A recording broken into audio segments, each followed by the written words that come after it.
Hello and welcome to my new video. आज की इस वीडियो में आज हम लोग झारखंड बोर्ड परीक्षा 2025 विज्ञान यानी साइंस क्लास 10 20 फरवरी 2025 को जो एग्ज़ाम होने वाला है उसके ऑब्जेक्टिव वीवीआई प्रश्नों को जानेंगे। तो जानने के लिए वीडियो को लास्ट तक देखें और हमारे चैनल में पहली बार है तो चैनल को भी सब्सक्राइब कर लें। सबसे महत्वपूर्ण प्रश्न एग्जाम में 100% आने वाले प्रश्न है। पहला प्रश्न, किस दर्पण को वास्तविक फोकस होता है? बताना है किस दर्पण में वास्तविक फोकस होता है। ऑप्शन एम है अवतल, ऑप्शन बी में उत्तल, ऑप्शन तीसरा में समतल, ऑप्शन चौथा में इनमें से कोई नहीं। तो इसका राइट आंसर हो जाएगा ऑप्शन नंबर 1 अवतल। अवतल दर्पण में वास्तविक फोकस होता है। अगला प्रश्न है, मोटर वाहन के सामने कौन सा दर्पण लगा होता है? बताना है मोटर वाहन के सामने कौन सा दर्पण लगा होता है। ऑप्शन ए में अवतल, ऑप्शन बी में उत्तल, ऑप्शन सी में समतल, ऑप्शन 4 में इनमें से कोई नहीं। तो इसका राइट आंसर हो जाएगा ऑप्शन नंबर 1 अवतल।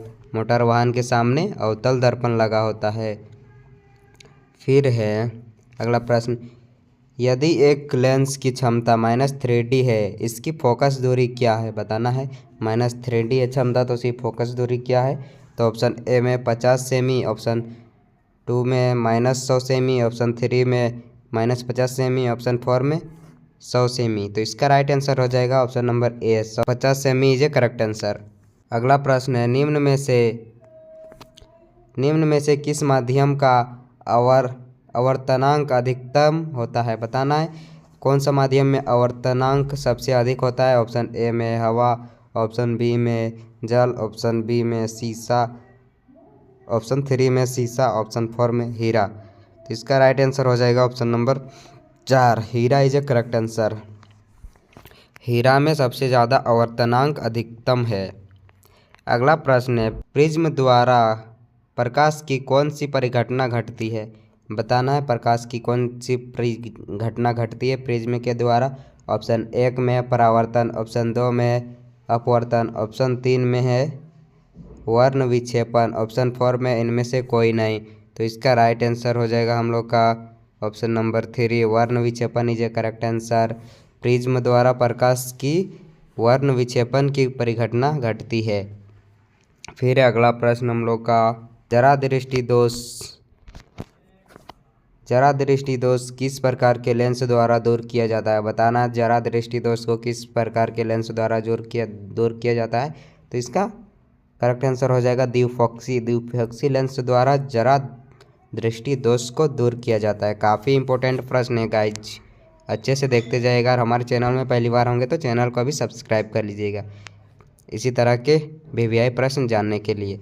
फिर अगला प्रश्न हम लोग का, खतरे का निशान किस रंग का बना होता है? बताना है खतरे का निशान किस रंग का बना होता है। तो ऑप्शन ए में नीला, ऑप्शन बी में लाल, ऑप्शन 3 में हरा, ऑप्शन 4 में है पीला। तो इसका करेक्ट आंसर हो जाएगा लाल। ऑप्शन नंबर दूसरा इज ए करेक्ट आंसर। काफ़ी आसान क्वेश्चन है। 2025 के 2025 में जितने भी विद्यार्थी एग्ज़ाम दे रहे हैं अच्छे से देखते जाइएगा। अगला प्रश्न है, विभवांतर का SI मात्रक है। विभवांतर का SI मात्रक क्या है? ऑप्शन 1 में वोल्ट, ऑप्शन 2 में ओम, ऑप्शन 3 में कूलम, ऑप्शन 4 में एम्पियर। तो इसका राइट आंसर हो जाएगा volt is a correct answer. विभवांतर का SI मात्रक वोल्ट है। फिर अगला प्रश्न हम लोग का, विद्युत परिपथ में धारा की माप के लिए किसका उपयोग किया जाता है? बताना है विद्युत परिपथ में धारा की माप के लिए किसका प्रयोग किया जाता है। तो ऑप्शन ए में है वोल्टमीटर का, ऑप्शन बी में गैल्वेनोमीटर का, ऑप्शन 3 में अमीटर का, ऑप्शन 4 में इनमें से कोई नहीं। तो इसका राइट आंसर हो जाएगा अमीटर का। Option number 3 is a correct answer. विद्युत परिपथ की धारा को मापने के लिए अमीटर का प्रयोग किया जाता है। अगला प्रश्न है, किसी बल्ब से 1 मिनट से 120 कूलम की आवेश प्रवाहित होता है तो प्रवाहित धारा की माप कितना होगा? बताना है 1 मिनट में 120 कूलम का आवेश प्रवाहित हो रहा है तो एक प्रवाहित धारा का मान कितना होगा? तो बताना है धारा का मान कितना होगा। तो ऑप्शन ए में 1 एम्पियर, ऑप्शन 2 में 2 एम्पियर, ऑप्शन 3 में 4 एम्पियर, ऑप्शन 4 में है 3 एम्पियर। तो इसका राइट आंसर हो जाएगा 2 ampere is a correct answer. अगला प्रश्न है हम लोग का, एक यूनिट बताना है। एक यूनिट विद्युत ऊर्जा का मान है, बताना एक यूनिट ऊर्जा का मान कितना है। ऑप्शन एक में है 3.6 इंटू 10⁻³ जूल। ऑप्शन दूसरा में 3.6 इंटू 10⁻⁴ जूल।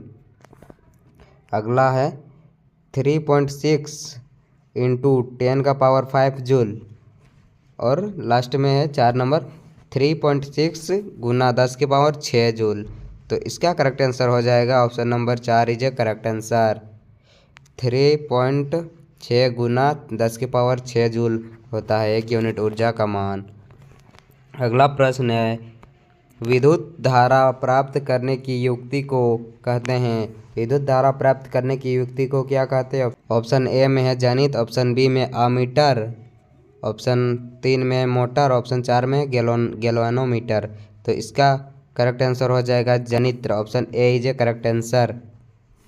फिर अगला प्रश्न हम लोग का लघुपथन के समय परिपथ में विद्युत धारा का मान हो जाता है, कितना हो जाता है। तो ऑप्शन ए में बहुत अधिक, ऑप्शन बी में बहुत कम, ऑप्शन 3 में 0, ऑप्शन 4 में इनमें से कोई नहीं। तो इसका करेक्ट आंसर हो जाएगा बहुत अधिक, बहुत अधिक। ये एक option is a correct answer. लघुपथन के समय परिपथ में विद्युत धारा बहुत अधिक हो जाता है। अगला प्रश्न है नीला लिटमस पेपर किससे लाल हो जाता है। नीला लिटमस पत्थर किससे लाल हो जाता है बताना। तो ऑप्शन एक में अम्ल से, ऑप्शन बी में लवण से, ऑप्शन 3 में क्षार से, ऑप्शन 4 में है इनमें से कोई नहीं। तो इसका करेक्ट आंसर हो जाएगा ऑप्शन नंबर ए अम्ल से। नीला लिटमस पत्र अम्ल से लाल हो जाता है। फिर अगला प्रश्न हम लोग का निम्न में से कौन क्षार है, बताना है कौन क्षार है इनमें से। तो इसका करेक्ट आंसर हो जाए NaOH, जिसमें OH लगा रहता है वो क्षार होता है। 4 number is a correct answer. अगला है